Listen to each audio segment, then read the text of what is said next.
530 दिन के बाद सिसोदिया को जमानत। सुप्रीम कोर्ट ने किस आधार पर दी सिसोदिया को बेल? सुप्रीम कोर्ट के जजों ने अपने फैसले में क्या क्या कहा?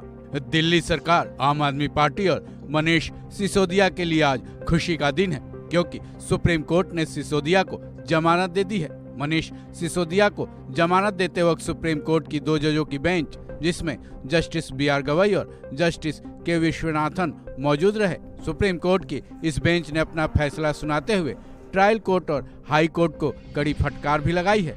सुप्रीम कोर्ट की बेंच का साफ कहना था कि निचली अदालतों को अब ये समझना होगा कि जेल नहीं बल्कि जमानत ही नियम है। सुप्रीम कोर्ट में आज क्या क्या हुआ, इसके बारे में जानते हैं सिसोदिया के वकील ऋषिकेश कुमार से। मनीष सिसोदिया जी को बेल ग्रांट की है सुप्रीम कोर्ट ने। मनीष सिसोदिया जी को CBI और EDI के दोनों मामले में सुप्रीम कोर्ट ने ये कहा है कि 17 महीने का इनकार्सेनेशन था, 17 महीने से वो जेल में थे और उनको जो है बेल ग्रांट करी है।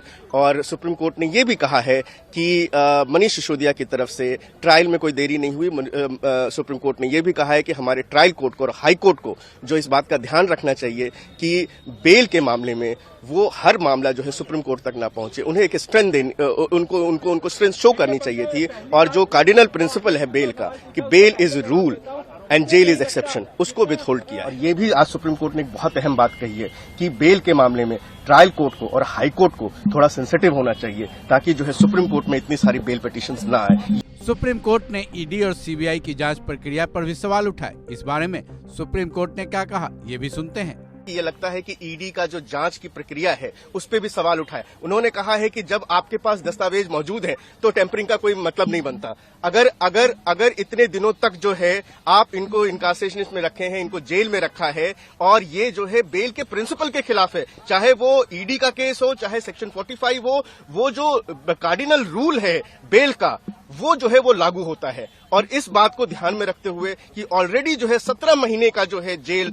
ऑलरेडी मनीष सिसोदिया जी काट चुके हैं, तो सुप्रीम कोर्ट ने ED के तमाम दलीलें को खारिज करते हुए मनीष सिसोदिया जी को बेल ग्रांट किया है। और ED ने ये भी और सुप्रीम कोर्ट ने ये भी कहा है कि जो इन्होंने बयान दिया था कोर्ट में ED ने कि ट्रायल जो है वो खत्म हो जाएगा 6 से 8 महीने में, ये बिल्कुल सरासर ऐसा लगता नहीं है।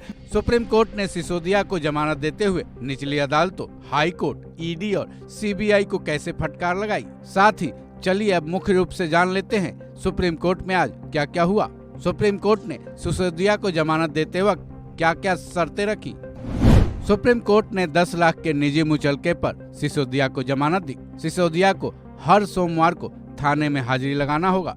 सिसोदिया विदेश नहीं जा सकते हैं। मनीष सिसोदिया को अपना पासपोर्ट जमा कराना होगा। सिसोदिया को केस से जुड़े गवाहों को प्रभावित नहीं करना होगा। अब सवाल यह है कि आखिर मनीष सिसोदिया को जमानत किस आधार पर मिली। सुप्रीम कोर्ट के 2 जजों की बेंच ने सिसोदिया को बेल देते वक्त ये आधार बताए।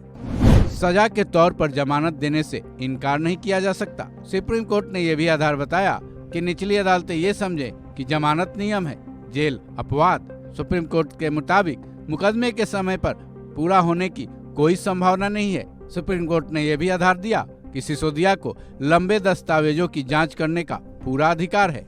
सुप्रीम कोर्ट से सिसोदिया को जमानत मिल जाने के बाद अब जहां आम आदमी पार्टी खेमे में खुशी का माहौल है, वहीं पार्टी को अब ये भी उम्मीद है कि दिल्ली के CM अरविंद केजरीवाल और सत्येंद्र सिंह भी जल्द ही जेल से बाहर आएंगे। पर क्या होगा अभी नहीं कहा जा सकता। इस खबर में बस इतना ही।